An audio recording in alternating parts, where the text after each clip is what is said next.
I put who I am out there. I don't scream it from the rooftops on social media, not because I'm hiding who I am, but because I'm 52 years old and I think that's just weird, right? Also, some things don't have anything to do with your business. Like and on my personal page, you can very easily look at what I like and what I share and what I post and get my opinions. I'm not hiding them. Some people are mad at me for not screaming my opinions from the rooftop. They're glad I agree with them, but they think I should be yelling at other people. That's just not my nature. I don't believe, as we discussed in the first part of our conversation, I believe connection brings change, and more connection, the better. Yes. I don't believe screaming at people on social media or anywhere else is how to fix that. But I also know you can't fix a system from within the broken system. Hi, I'm Erin Marcus, former corporate executive turned entrepreneur and founder and CEO of Conquer Your Business. Welcome to the Ready Yet podcast. We're excited to bring you more than 100 episodes of interviews and insights designed to help entrepreneurs get the financial and emotional freedom they need in order to build a business and a life they're proud of.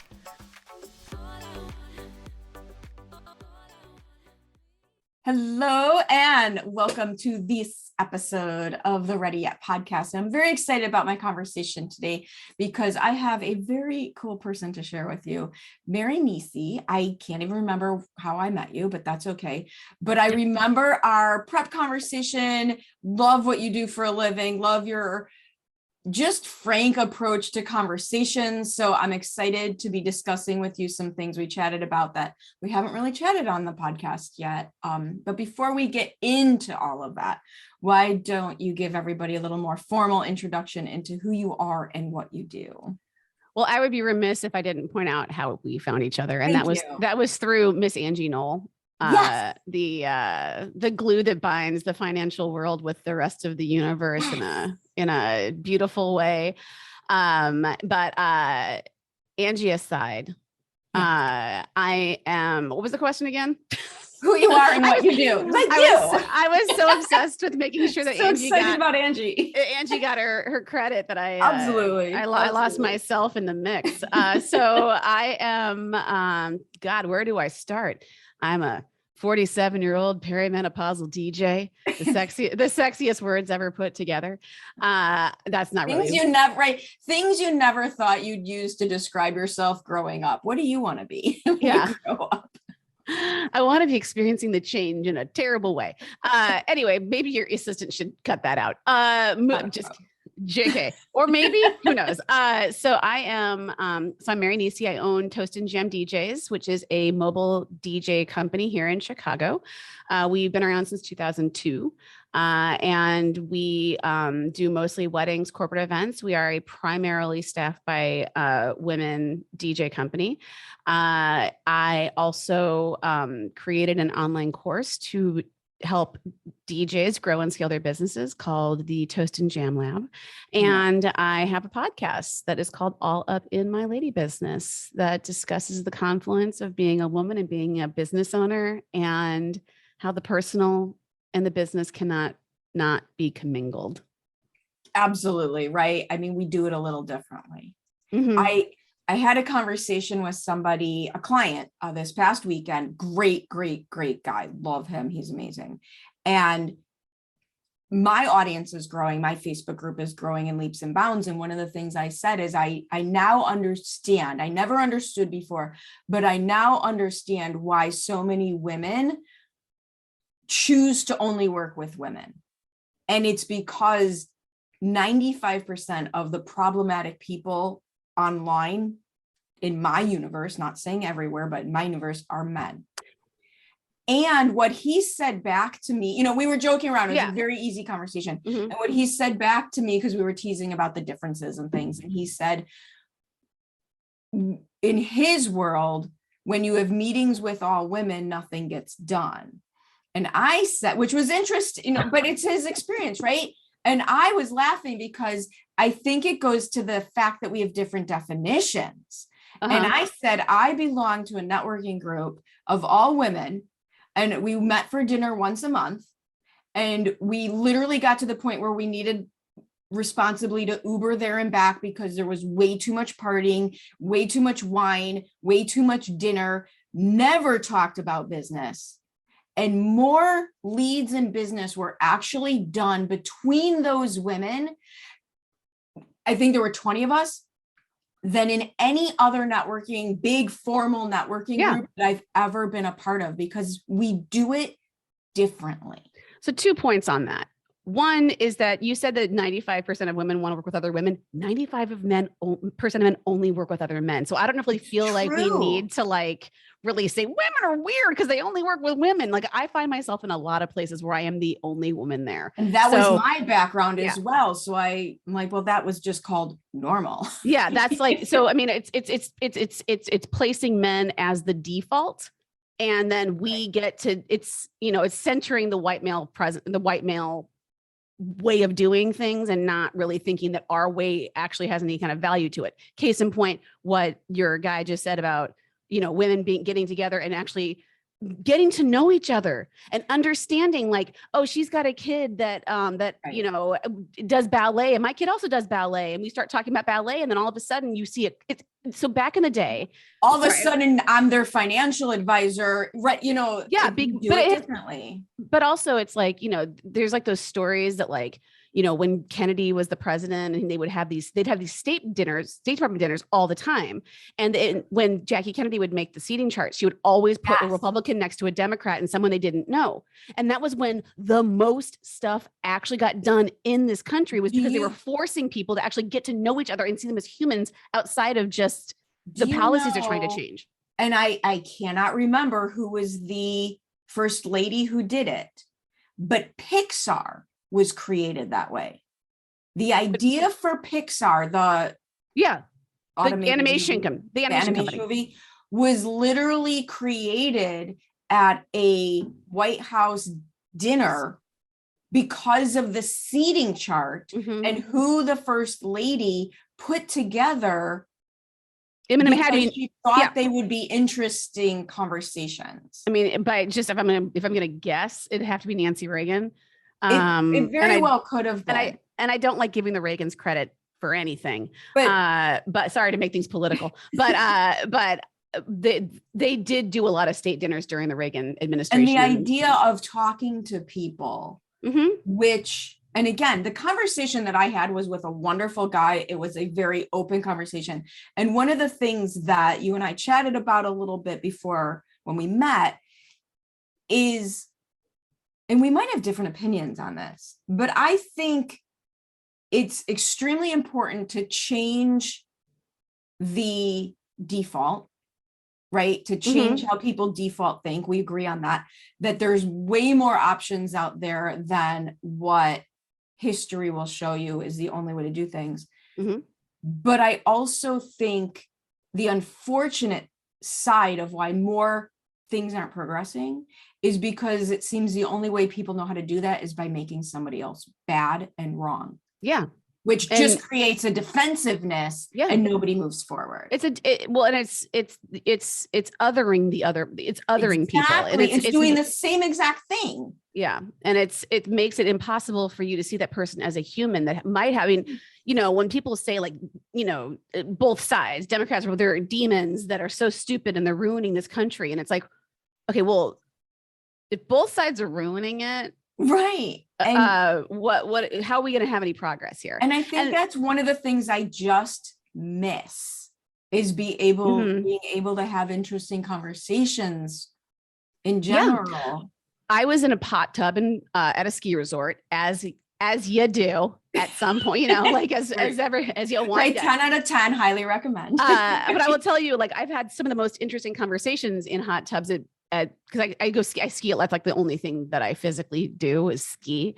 And when you're in a hot tub, it's like you're getting people from all over the country or all over the world, really. And it's you're sitting in there. Everybody's just come off a long day of skiing. Everyone's got a drink in their hand. It's like it's weird. It neutralizes being mostly naked, kind of neutralizes. Yeah. And it's one of my favorite parts of going skiing is like, okay, what random conversation am I going to get involved in today? Like last year, this is completely an aside, but I'm like, oh my God, this is a throuple. And like, I'm like looking at how their entire dynamic is playing out. They're trying to like hide it from everybody. I'm like, girl, I know. But anyway, a couple of years ago, we were at one and there was this guy, it was a father and a son, a father and a mother, a husband and a wife and their adult child. And they were from Florida and we're all talking and it's a fun conversation. Like we're just really getting into it. And then somehow guns came up and they were like, and he's like, well, I got guns in this pocket and that pocket. And I never travel without my gun. I always got my gun. I'm like, oh, I'm that liberal that wants to take your guns away. Ha ha ha. High five. Anyway, let's keep talking. And I'm like, oh my God, I wouldn't have thought that conversation would have been, if I found that guy anywhere else in the world, I've been like, he's a crazy gun nut. She's a crazy lib, whatever. Like we wouldn't, but because we talked to each other for a full hour before that came up. And then I was able to say like, I'm a liberal. He's like, I'm a Republican. And we're like, yay, we still can be friends. And it's so funny what it takes to neutralize humans at this point, because you're talking about a hot tub. My version of that is entirely different, but I volunteer at wildlife rescues and I volunteer at dog rescues, where you're there for a common cause that has nothing to do with politics with life as a human being. The other thing is, it's really gross. It's really gross. Like you're covered in poop and dirt and you're trying to feed things that you don't want to be touching, let alone consider food. And it removes the hierarchy, right? Being gross, everyone being gross. It's a great equalizer. The hierarchy. It's a very good stabilizer. And we've had those environments. But what I want to do with you, because I know you're so articulate about it, is move this fact, because it is a fact. This is the environment. This is the situation where even people with very strong opinions, you and I, both people with very strong opinions, can prove that we're also decent human beings and want to have conversations. And yet we're in an environment where we don't get to do that as much as we all think should happen. And now we're entrepreneurs. And now we're entrepreneurs where we have to hire people, where we have to serve clients, and those team members and clients might not share our opinions. Yeah.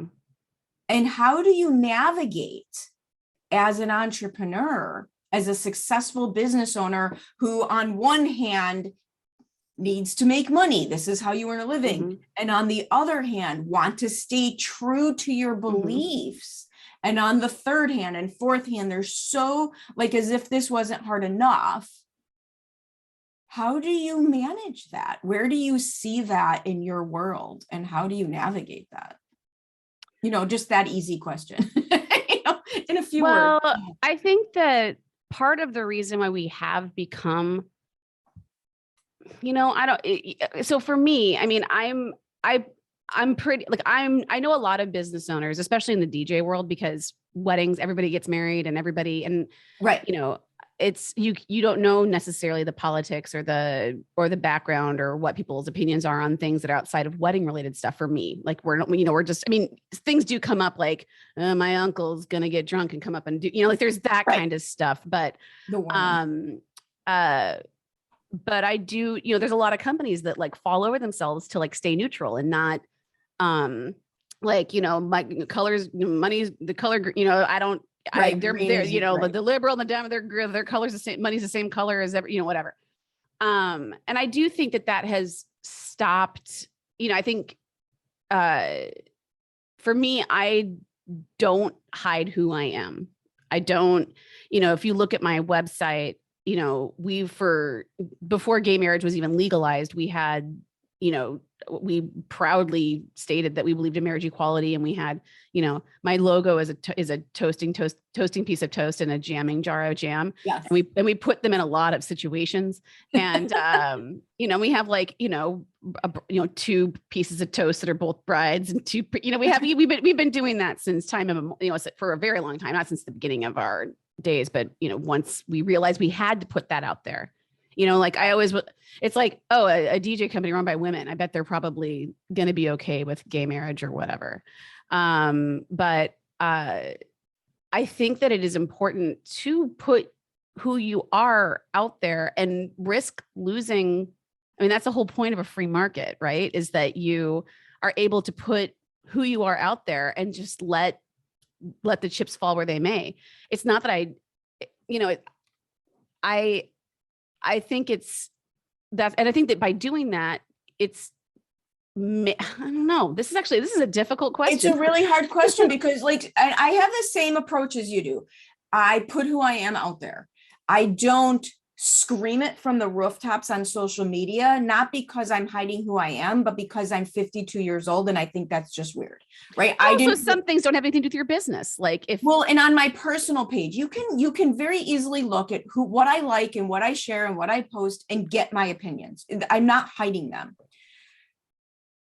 Some people are mad at me for not screaming my opinions from the rooftop. They're glad I agree with them, but they think I should be yelling at other people. That's just not my nature. I don't believe, as we discussed in the first part of our conversation, I believe connection brings change, and more connection, the better. Yes. I don't believe screaming at people on social media or anywhere else is how to fix that. But I also know you can't fix a system from within the broken system.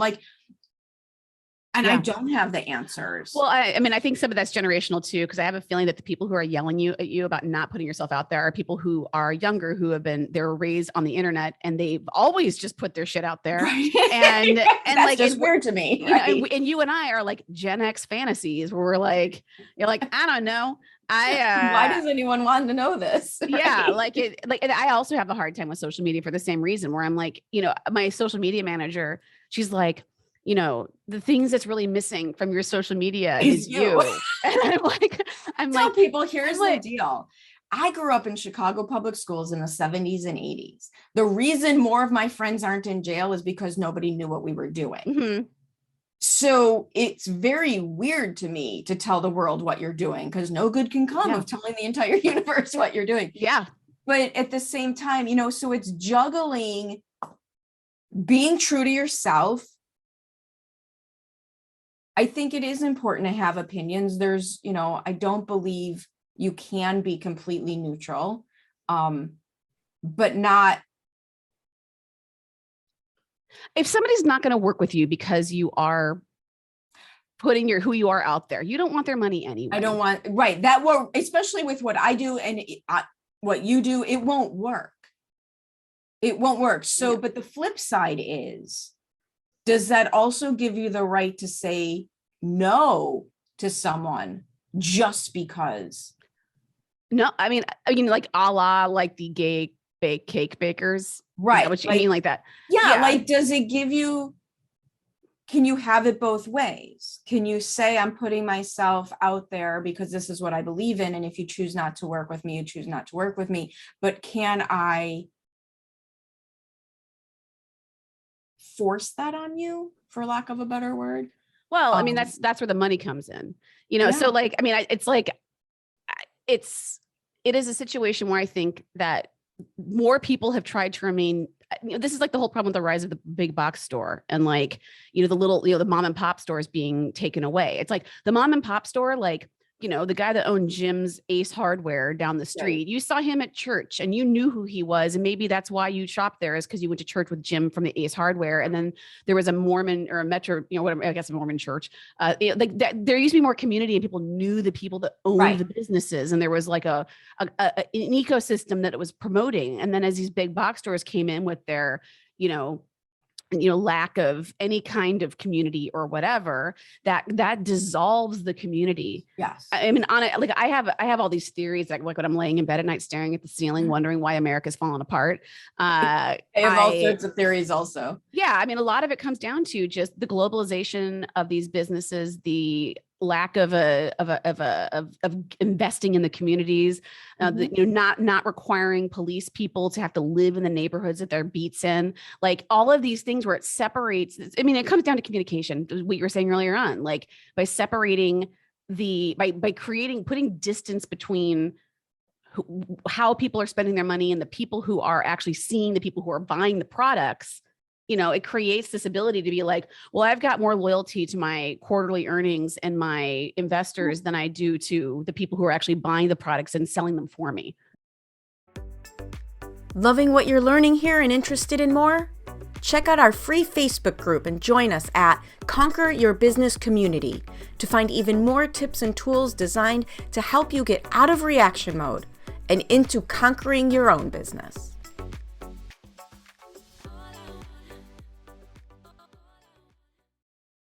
So, the two things you're talking about, and it's interesting because I, when you were talking, I'm like, wow, I have a completely different opinion about where it all came from, but truthfully, it's kind of a different version of the same opinion. What you're talking about is anonymity. Mm-hmm. The anonymity of it all is one of the things that has created so many problems, because it used to be that if you did something wrong as a child, your neighbor told your mother, right? And it was like, you didn't really stand a chance, right? Mm-hmm. But now we have massive anonymous platforms. And then when you add on top of that, see if you follow me here, if you agree. Yeah, I'm following. I'm picking up. Yeah. Keeping in mind that I have a degree in mass communications, right? I can trace back so much of the change in what we see going on to the writers' strike in Hollywood. Wait, like in 2003 or whatever, the one that was like in the early 2000s. Okay. Yes. I love, by the way, I'm in love with this idea already. Okay. Here you go. I don't get real conspiracy theory, but here you go. Connect my dots for me.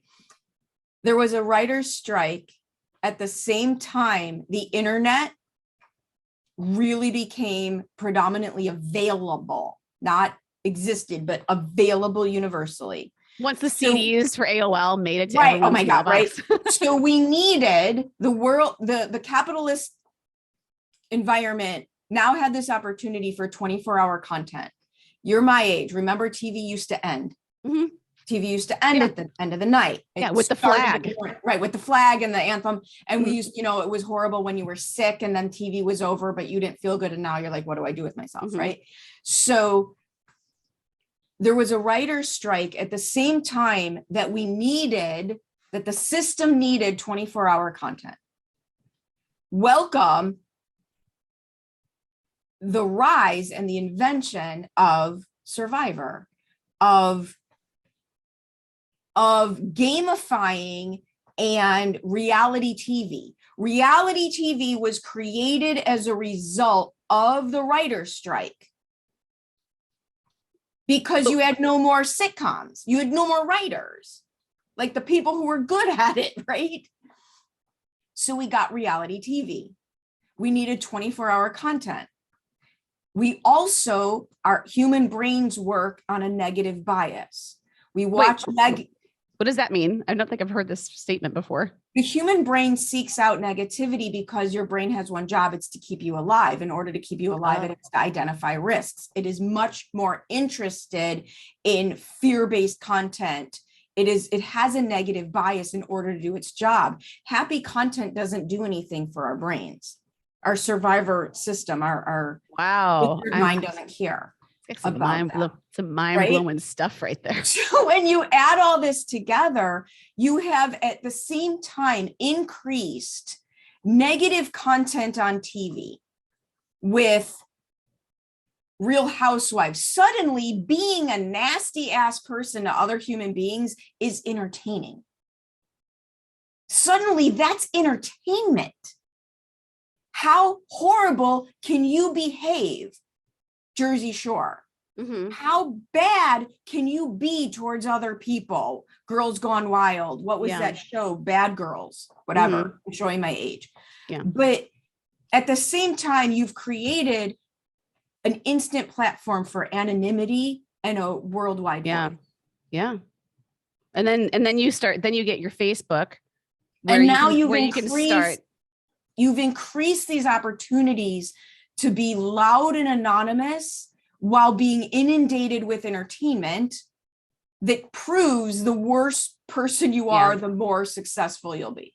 And it seems like now, like in the last 5 years or so, it feels like the hot take is like the currency of the world. If you've got a hot enough take that gets, and I see this daily, like on Twitter, where someone will like make some tweet about like Roe v. About anything. And then it is some random person. They have no clout. They're just a regular person. And then for whatever reason, it gets retweeted. And they're like, whoa, this took off. I didn't think this was going to happen. Here's my Venmo. Please give me money. Well, and now you've got, not that politics was, what is it? I forget who it was, but two of our founding fathers hated each other with a passion.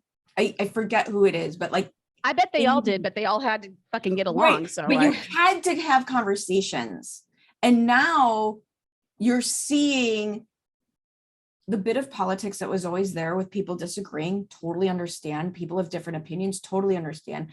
But everyone's platform is louder, and everyone's platform is bigger.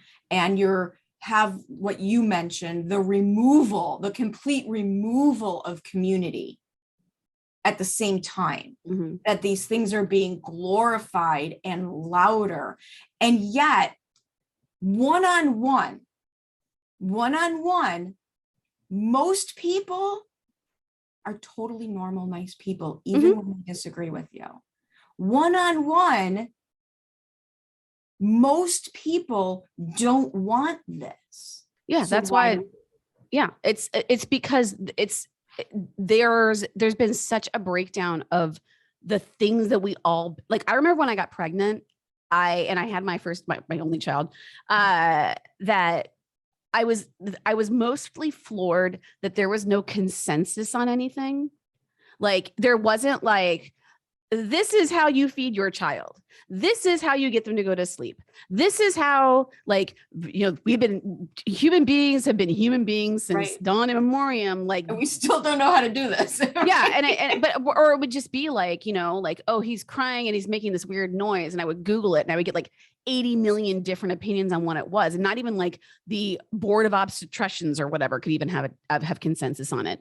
And it's like, it was boggling to me because I'm like, wait, so there's not just one way to do this. I need one way to do this. And I read this book called Bringing Up Bebe. And it was about this American journalist who was living in she had to move to France. And she got pregnant and raised kids there. And it was about basically the difference between French and American, childbearing. And in France, like there's just consensus on things. Like everyone sends their kid to the same daycare. Everybody gives their kids the same food. Everybody, and there's obviously not every, there's food allergies and things like that. And people don't want to do it, but like there is like and maybe that kind of consensus breeds too much too much maybe there's a downside to it because there's you don't get the progress. But I still feel like, I don't know. We just have no consensus on literally anything anymore. And it creates anxiety. And, as I'm listening to you, and I always like to bring it back to business because that's sure. Because it does matter. Because here's one of the big takeaways I would offer up as a business owner. If this conversation doesn't prove to somebody to just run your own race, I don't know what does. Like what? Because as entrepreneurs are inundated with do this, do it this way, no, do it this way, no, do it this way. And it creates squirrel, and it creates this feeling that you can't trust yourself to know what to do because here's all these experts telling you what to do. And all that ends up happening is you have no forward progress. Yeah. And this is a great example of using extreme examples to show what's true even on a smaller basis. Yeah. Because what you and I have been talking about By the way, I love this conversation because I love having these conversations from an academic standpoint instead of a screaming match. I would hardly call what I'm saying is academic, but I really appreciate I will you give giving you, me I that. will tell you, you are very articulate with it. But because it's thought out, but it's a perfect example. It's really not any different from a business owner trying to figure out what to do and being pulled in 85 different directions. And it shows why it's so important to get quiet, right? To get quiet, to think ahead of time about how you feel and what you want to do, not what everybody else thinks you should be doing.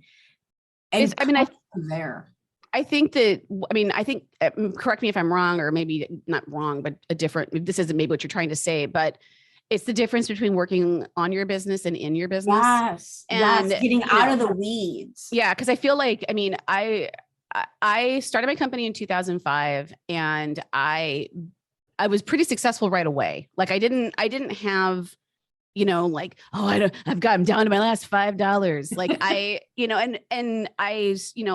part of my origin story, I had $4,000 in my bank account when I started my company, and I dumped all that money into an ad. And that was the thing that but you had to have a paper ad, you had to have a magazine ad back in 2005 in order to get, Well, you also have a geographic area, so it makes total sense. True. Absolutely. So but my point is that I didn't really have the I didn't have a whole lot of down. There's not a lot of ramen noodles and mac and cheese in your origin story. No, but honestly, that's because I don't spend money. I don't I come from this Italian, my family, we were broke growing up. You don't spend money you don't have. That was sort of my, I wasn't going to take out a loan and, buy a fancy building to whatever. This is a different conversation. My point in all of this is that I started my company. I just been grinding. I just grind. And I was making money and doing my thing. And I was, and I brought on employees and I brought on, publicists and things like that to kind of help me kind of get through things. But I was just sort of in this grind startup mode for years where I was just like, I don't know where my next dollar is going to come from. And I need to operate in this way where I'm going to just constantly just kind of make money, reinvest in the company because I don't know where else to put the money. And, and then when in 2016, I got my first business coach, and when I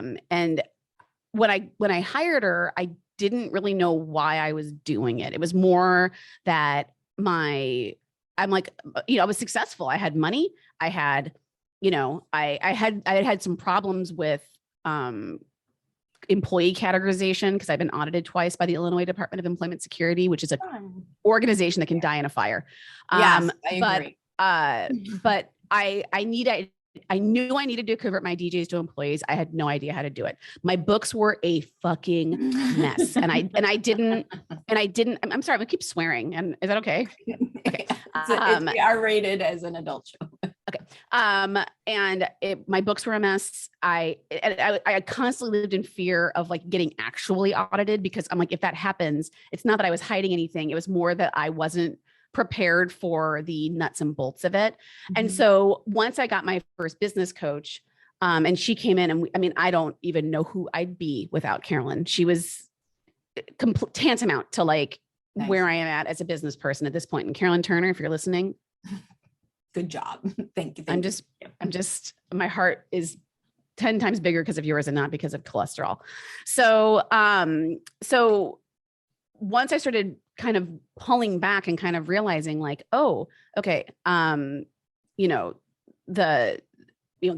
getting my DJs converted from 1099 to W-2, understanding I could read a P&L. I understood the reason why you have a balance sheet. I was able to kind of put together the actual business parts of it. Why am I talking about this? Wait, hold on. I lost my thread. Lost my thread. It working on my business, in my business. What were you saying before that? Instead of listening to the noise, instead of bringing this whole conversation and not listening to so much noise. Yes. And so that's the other thing. So that was my point. So when you're operating in startup mode, you're basically just trying to stay alive. Even if you're thriving, it's sort of what you were saying earlier on about we're the negative bias. We are trying to find the thing that's trying to kill us. And then when you're an entrepreneur, you've got your life is trying to not get killed. And then when you're an entrepreneur, you're trying to keep your business alive. And especially if you've got people working for you and you've got people who are relying upon you, people would always say to me, "Oh, Mary, you're so lucky you don't have a boss." I'm like, bitch, I have I have 50 Try bosses. being responsible for other people's income and see how that feels. Or try being responsible for Yes. people's $100,000 weddings. Wedding. Where and Seriously. you know, where the music is the thing that can ruin it. Like, you know, so Little pressure.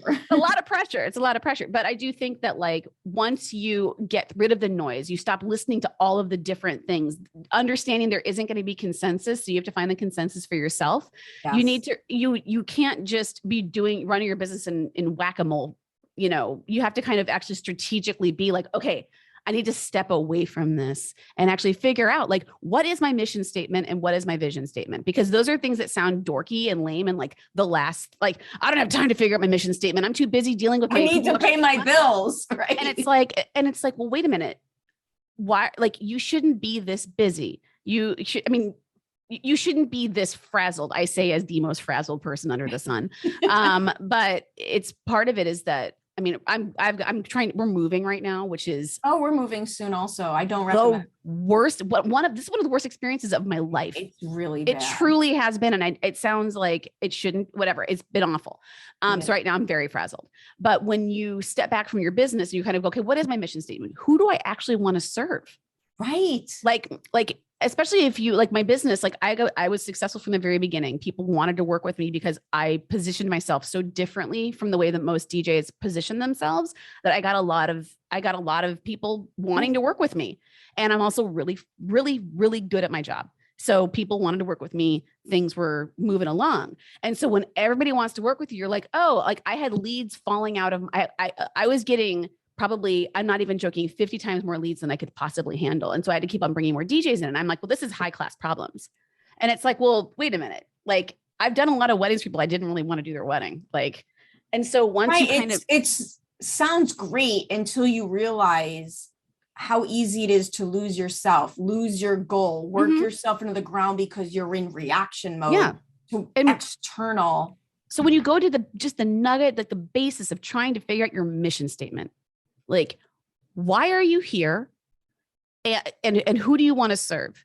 You know, like I have this Alan Berg. I always talk about Alan Berg. He's like he's a wedding industry sales guru. Like everybody loves him in the wedding industry.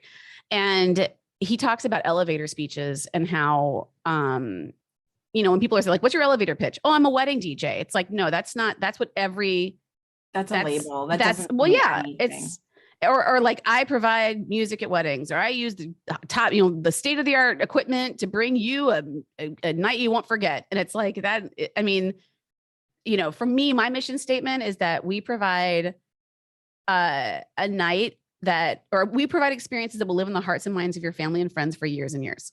Love it. I'm so glad to hear you say that, because that's like right. So what's your mission statement, or what's your elevator pitch? So my mission statement is I help entrepreneurs get the financial and emotional freedom they need to build a business and a life they're proud of. That is a beautiful mission. And because here's the thing, I want to ask you a bunch of questions. How do you do that? What do you do? And it could be anything from like, well, I provide bounce houses for corporate executives to get fun for 15-minute increments a day. Or it could be, I provide entire, you know, soup to nuts. And I will tell you, to your point, the fact that I say a business and a life they're proud of, I naturally draw very philanthropic people because it's in my world. And here's the thing. It's like going back to the women that didn't get anything done, but actually got everything done is, you know, it is, you know, when you say the business and the life, because so many, it's one and the same. I go to a lot of these conferences where I'm at, where it's a lot of men. I mean, in the DJ world, it's a lot of men. And I go to these conferences and there's always a motivational guy who's like, your time belongs to you. And time's the only thing we don't have enough of. And like, you know, it's like, you know, you need to like, they'll block out this time and that's your time and nobody else can touch it. And I'm like, that'd be really, really cool to have. However, awesome. Who gets to do that? I have a child and I don't always get to have my time. I don't get to like, you know, and my husband has like in my job, and we've come up with a way in my life where my husband's like, his job is his job and it's 9 to 5 and he's got a boss and he can't leave. even though he probably could. I bet you that but we in our minds, his job is so much more maybe important isn't the right word, but it's more rigid and can't be his time at work is his rarefied air where he can't do anything. Right. But because I work for myself and I'm the mom. That's a very common problem. Yeah. And so my time doesn't always get to belong to me. I don't get I don't get to carve out on Wednesdays from 9 until 12, I'm always writing. Cause that doesn't always I'll get the phone call from camp that says he broke his arm, or I'm the one who oh fuck, I don't have his medication. I got to go to Walgreens and get it. Cause it's going to close by, it's right. Because do you want to create an ideal? Yes. But we all still in the interim have to work in the reality that is. And I don't say I'm not successful because I couldn't create these rigid blocks, because you have a wife at home that that deals with all of this We stuff. say that all the time. I just need a wife. I need a wife. I need a wife. And I only have one kid. I don't know how people do this. Do you have children? No. Yeah. I have 0 kids. I don't know how. You have that beautiful cat that keeps I have this wandering naked cat on the desk. There's a dog on the floor. There's more dogs upstairs. But yeah, so here's the deal. I'm going to cut this off. We're going to book. Sorry. No, don't be sorry. We're going to book in more conversation. But I hope people are picking up on the key takeaways here about how you really, really have to very intentionally create your version, because the noise will rip you apart. And it'll keep you on a treadmill or a hamster wheel of. I call it reaction mode. In my keynote speech, I always start out with, I used to wear my ability to handle chaos like a badge of honor. Reaction mode is not sustainable. Wait a minute. What do you do? Can you do? Because I do call my ability to live through chaos as my badge of honor. Wait, I'm not supposed to be doing that. It's not sustainable. Oh, it sure isn't. It's not sustainable. I still rely on the fact that I have high bandwidth. One of the reasons I'm so successful is I have high bandwidth for that type of thing, but it's not a sustainable business mode. It's not a sustainable life model. And the decision, and it's a constant vigilant decision to be in charge instead of in reaction mode, is what makes the difference. I always say it's avoid being the number one pinball, bouncing from thing to thing to thing, trying to score a few points while worrying about the big black hole looming below you. Yeah. When we get too far into that, you're just inviting a crash, because the crash will happen. And if you don't take time for the reset, the crash will happen in the least opportune moment, right? Yes. So if people want to have more conversations with you, if they want to book amazing DJs for their Chicagoland events. We'll go anywhere. Oh, awesome. Even better. News. Money's the same color everywhere. If you want I just came up with an idea as well.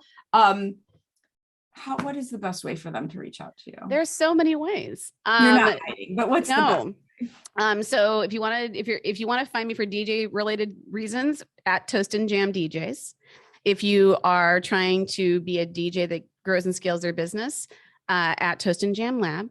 And if you want to listen to my podcast, which is a lot similar to this, but it's me on the main side of it, at All Up in My Lady Business is where you can find that.